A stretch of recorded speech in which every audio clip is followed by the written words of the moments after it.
ಎಲ್ಲರಿಗೂ ನಮಸ್ಕಾರ. ನಿರ್ಮಾಪಕರು ಮುಂದೆ ಬರ್ತಕ್ಕಂಥದ್ದು ಭಾಳ ಕಷ್ಟ ಕನ್ನಡದಲ್ಲಿ.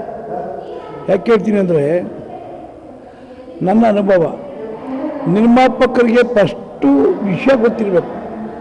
ವಿಷಯ ಗೊತ್ತಿರೋ ಸಿನಿಮಾ ಮಾಡಬಾರ್ದು. ಸಿನಿಮಾ ಒಂದು 20,000 ಜನ ಡೈರೆಕ್ಟ್ರು ಆಗ್ಬಿಟ್ಟವ್ರೆ.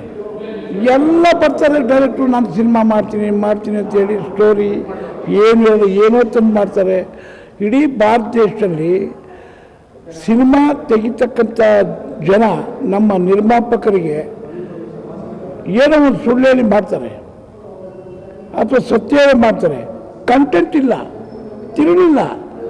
ಸಿನಿಮಾ ಹೋಗ್ಬೇಕಾದ್ರೆ ಥಿಯೇಟ್ರಲ್ಲಿ ಏನೋ ಒಂದು ಇರಬೇಕಲ್ಲ. ಇದು ಚೆನ್ನಾಗಿದೆ, ನಾಲ್ಕು ಜನ ಕೇಳಬೇಕಂದ್ರೆ ಇದು ಚೆನ್ನಾಗಿರ್ಬೇಕಲ್ಲ, ಇಲ್ಲ. ಈ ಥರ ಆಗಿ ಕನ್ನಡಕ್ಕೆ ಕೆಟ್ಟ ಹೆಸರು ಬರ್ತಕ್ಕಂಥ ರೀತಿಯಲ್ಲಿ ಕೆಲವರು ಜನ ಮಾಡ್ತಾಯಿದ್ದಾರೆ. ಸಿನಿಮಾ ಏನು ಕೆಟ್ಟಿಲ್ಲ, ನಾವು ಕೆಡ್ತಾ ಇದ್ದೀವಿ. ಅದಕ್ಕೋಸ್ಕರ ಒಂದು ಒಳ್ಳೆ ಸ್ಟೋರಿ ಇರಬೇಕು. ಆಮೇಲೆ ಥಿಯೇಟ್ರಿಗೆ ಬರ್ತಕ್ಕಂಥದ್ದು ಕಡಿಮೆ ಆಯಿತು. ಯಾಕೆ ಕಡಿಮೆ ಆಯಿತು ಅಂದರೆ, ಇವಾಗ ನೀವು ಯೂಟ್ಯೂಬು, ಈ ನಮ್ಮ ಬೆಂಗಳೂರಲ್ಲೇ ನಮ್ಮದು ಸೇರಿ ಒಂದು ಲಕ್ಷಾಂತರ ಜನದಿದೆ. ದೊಡ್ಡ ಟಿ ವಿನವರು ಬಿಟ್ಟು ಬೇಜಾನಿದೆ, ನಿಮ್ಮ ಥರದ ಎಲ್ಲ ಬೇಜಾನಿದೆ. ಮನೆಯಲ್ಲಿ ನೋಡ್ತಕ್ಕಂಥ ಸಿನಿಮಾ ತೆಗಿಬೇಕು, ಮನೆಯಲ್ಲೇ ಸಿನಿಮಾ ತೆಗಿಬೇಕು, ನೋಡಬೇಕು ಜನ. ಪ್ರತಿಯೊಬ್ಬರು ಫ್ಯಾಮಿಲಿ ನೋಡ್ತಕ್ಕಂಥ ಸಿನಿಮಾ ತೆಗೆದ್ರೆ ಮನೆಯಲ್ಲಿ ಗ್ಯಾರಂಟಿ ನೋಡ್ತಾರೆ. ಥಿಯೇಟ್ರಲ್ಲಿ ಇನ್ಮೇಲೆ ಮಚ್ಚು ತಗೊಂಡು ಹೊಡೆಯೋದು, ಶೂಟ್ ಮಾಡೋದು, ಗನ್ ತಗೊಂಡು ಹೊಡೆದು ಇರ್ತಕ್ಕಂಥದಕ್ಕೆ ಯಾರು ಸಿನಿಮಾಗೆ ಒತ್ತು ಕೊಡೋಲ್ಲ. ಸೀನಿಯರ್ ಸಿನಿಮಾದವರು 1-2 ಸಿನಿಮಾ ಬರ್ತದೆ ಹೀರೋಗಳ್ದು, ಬೇರೆ ಬರೋದಿಲ್ಲ. ಯಾಕೆ ಬರೋದಿಲ್ಲ ಅಂದರೆ ದುಡ್ಡು ಬರೋದಿಲ್ಲ. ನಾನು ಸಿನಿಮಾ ತೆಗೆದು ಗೋಪಿಲೋಲ, ನಂದು ಒಳ್ಳೆ ಕಂಟೆಂಟ್ ಇತ್ತು, ಡಿಸ್ಟ್ರಿಬ್ಯೂಟರ್ಸೇ ಹಾಳು ಮಾಡಾಕ್ಬಿಟ್ಟ. ಅಂದರೆ ಅನುಭವ ಇರಬೇಕು ಅಂತ ಹೇಳ್ತಾರೆ. ಅನುಭವ ಇರಬೇಕು. ನಿರ್ಮಾಪಕನಿಗೆ ಅನುಭವ ಇಲ್ಲ ಅಂದರೆ ಸಿನಿಮಾ ಮಾಡೋದು ಭಾಳ ಕಷ್ಟ.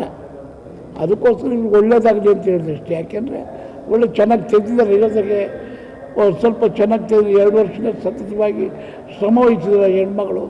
ಅವ್ರಿಗೆ ಒಳ್ಳೇದಾಗಲಿ, ಕ್ವಾಲಿಟಿ ಇದೆ, ಏನೋ ಒಂದು ಅದರಲ್ಲಿ ವಿಷಯ ಇದೆ ಅಂತ ನನ್ನ ಭಾವನೆ. ನೀವೆಲ್ಲ ಸಹಕಾರ ಕೊಟ್ಟರೆ, ಎಲ್ಲ ಸಹಕಾರ ಕೊಡ್ತಾಯಿದ್ರೆ ಆಗ್ತಾಯಿಲ್ಲ. ಏನು ಮಾಡ್ತಾಯಿದ್ರೆ ಜನ ಅಸ್ಥಿರವಾಗಿ ಬಳಸ್ತಕ್ಕಂಥ ಪದಗಳು ಸಿನಿಮಾದಲ್ಲಿ ಇರಬಾರ್ದು. ಮನೆಯಲ್ಲಿ ತಾಯಿ, ತಂದೆ, ಅಕ್ಕ, ತಂಗಿ ಎಲ್ಲ ನೋಡ್ತಾ ಇರ್ತಾರೆ.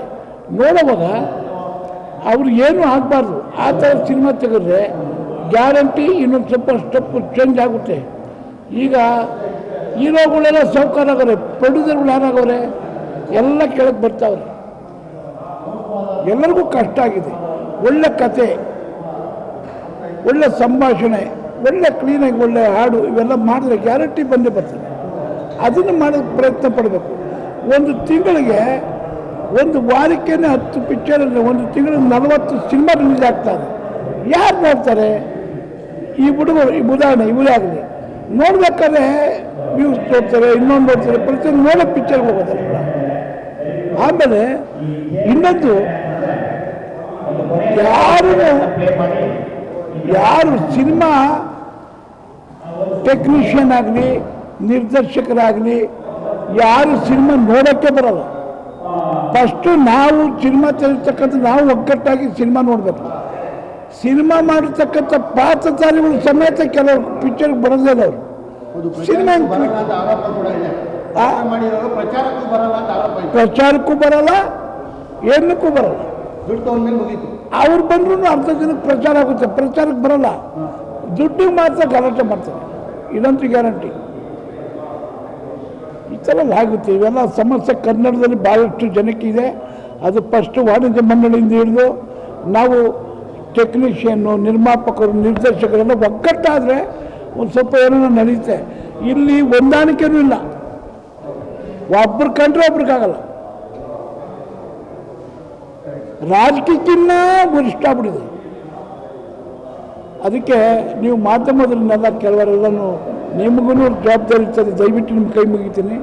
ನೀವು ಇದನ್ನು ಏನೇನಿದೆ ಅಂತ ಕಂಡುಹಿಡಿದು ಅದನ್ನ ಜನಗಳಿಗೆ ತಿಳಿಸಿದ್ರೆ ಜನಗಳಿಗೆ ಗೊತ್ತಾಗುತ್ತೆ. ಅವರು ನಮ್ಮವರು ತಿದ್ಕೊಳ್ತಾರೆ ಅಲ್ವಾ?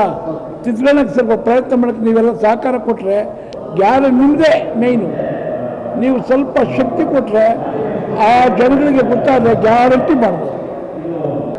ನಂದು ಕನಕರಾಜ ಅಂತ ಒಂದು ಸಿನಿಮಾ ತೆಗಿತಾ ಇದ್ದೀನಿ ಈಗ. ಕನಕರಾಜ ನಮ್ಮ ಎಚ್ ಎಂ ರೇವಣ್ಣವ್ರ ಮಗ ಹೀರೋ, ನಿಮಿಷ ಅಂತ ಒಂದು ಹೀರೋಯಿನ್ನು, ಎಲ್ಲ ಅಳಬರಿರ್ತಾರೆ. ಬರೋ ತಿಂಗಳು ಶೂಟಿಂಗ್ ಸ್ಟಾರ್ಟ್ ಆಗುತ್ತೆ. ಅವರು ನನಗೆ ದಸರಾ ಟೈಮ್ಗೆಲ್ಲ ಫಿನಿಶ್ ಆಗುತ್ತೆ. ಹಾಡು ಕಥೆ ಚಿತ್ರಕಥೆ ನಾಗೇಂದ್ರ ಪ್ರಸಾದ್ ಬರೆದಿದ್ದು ಅವರೇ ಹಾಡು. ಏನು ಸರ್, ಒಳ್ಳೆ ಸಿನಿಮಾ ತೆಗೆದಿದ್ದೀನಿ ಕನಕರಾಜ ಅಂತ. ಕನಕರಾಜ ವಿಷಯ ಏನಂದರೆ, ನಾನೇ ಸಿದ್ದರಾಮಯ್ಯ ಆಗಬಾರ್ದು, ನಾನೇ ಅಂಬೇಡ್ಕರ್ ಆಗಬಾರ್ದು, ನಾನು ಮಹಾತ್ಮ ಗಾಂಧಿ ಆಗಬಾರ್ದು, ನಾನು ಆ ಥರ ಒಂದು ಸ್ಟೋರಿ ಪ್ರತಿಯೊಂದು ಜನಗಳಿಗೆ ನಾವು ಯಾಕೆ ಆಗಬಾರ್ದು ಅಂತಕ್ಕಂಥ ಸ್ಟೋರಿ ತೊಗೊಂಡು ಒಂದು ಸಿನಿಮಾ ಮಾಡ್ತಾಯಿದ್ದೀನಿ. ಅದು ಕಮರ್ಷಿಯಲ್ಲು. ಒಂದು ತಿಂಗಳಲ್ಲಿ ಶೂಟಿಂಗ್ ಸ್ಟಾರ್ಟ್ ಆಗುತ್ತೆ. ಎಲ್ಲ ಪ್ರತಿಯೊಂದೆಲ್ಲ ಹಾಡು ಗೀಡು ಎಲ್ಲ ರೆಡಿ ಇದೆ. ತಮಗೆಲ್ಲ ತಿಳಿಸ್ತೀನಿ, ಬರೋ ತಿಂಗಳು ಮಾಗಡಿಯಲ್ಲಿ ರಿಲೀಸ್ ಮಾಡ್ತೀವಿ ಸಾಂಗ್, ಹಾಡು ಹೌದು.